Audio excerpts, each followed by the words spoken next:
I want to take a few moments and talk with you about something that I believe can make a significant difference in your life in the year 2019.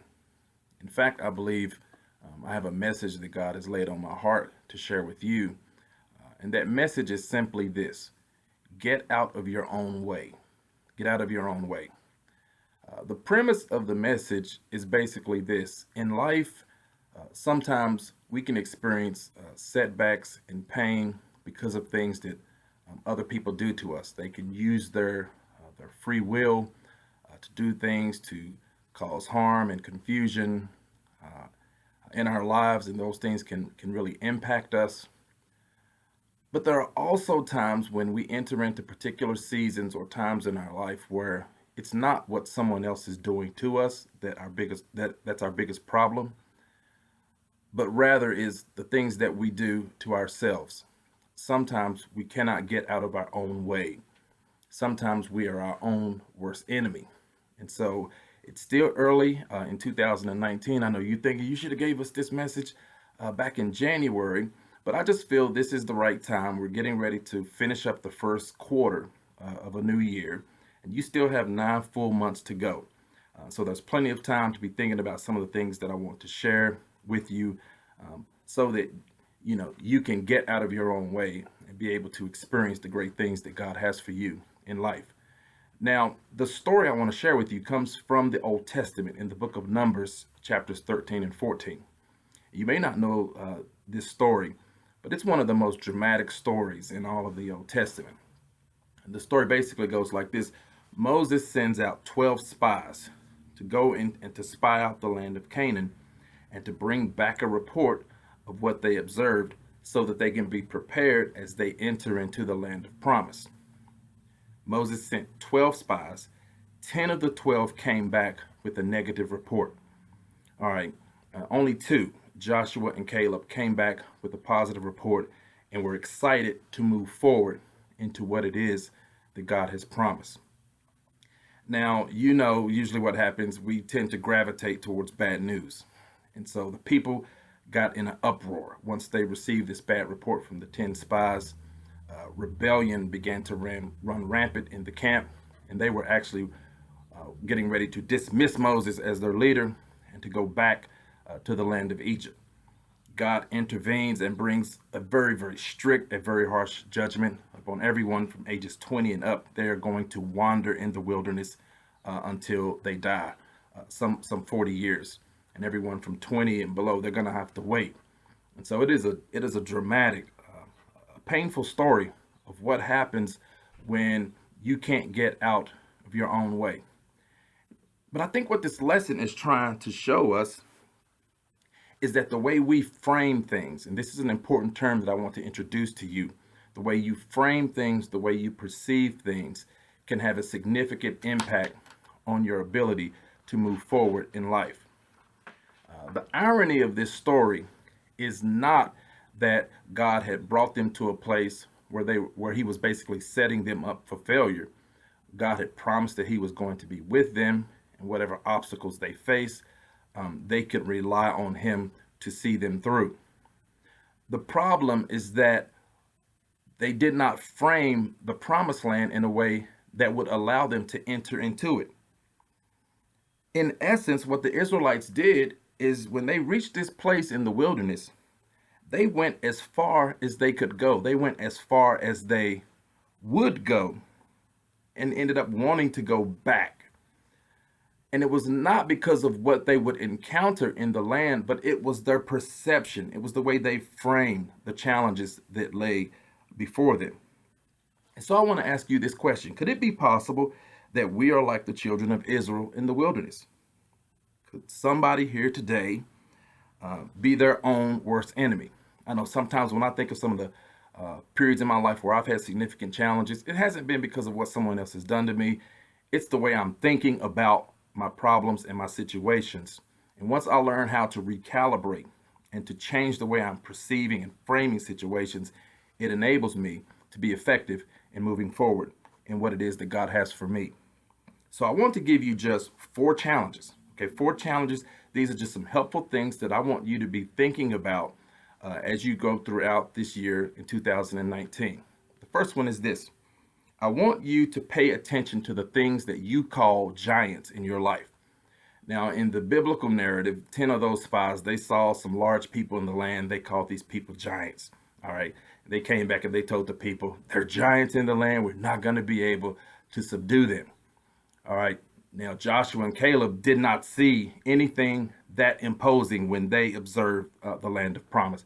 Everything they saw in the land, they felt confident they would have the ability to meet those challenges. And so what you need to do is you need to kind of pay attention to things that look giant-like in your life, things that you just think look impossible and big and too difficult for you to handle. Because sometimes what separates people who succeed in life from people who are constantly failing or falling short in life is because of the way they're simply thinking about situations. This situation is too big. It is too hard for me. So pay attention to things that you are calling giants in your life. The second challenge, I want you to think about how you are framing and perceiving situations. Okay, so you're gonna have to in life just take some time to meditate and to reflect on how you are framing what is going on in your life. Okay, because again, it may be the issue is an incredibly difficult issue. It may be you're blowing it out of proportion. So you do need to get yourself in the habit of thinking about, wait a minute,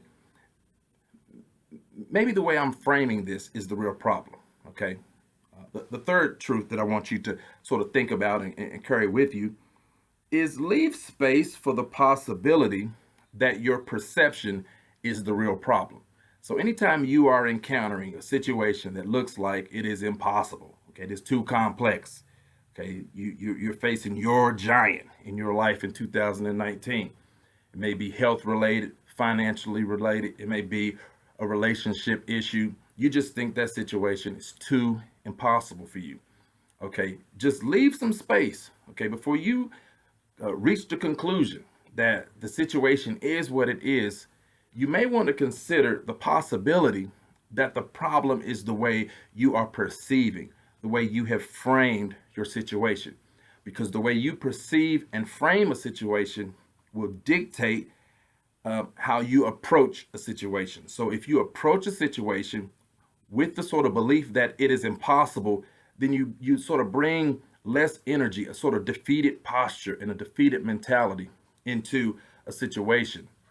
Okay, and the fourth thing that I think you want to do is you want to be open to the people that God already has in your life, and maybe even some new people that God will bring into your life who will help you to learn how to reframe obstacles and challenges in life.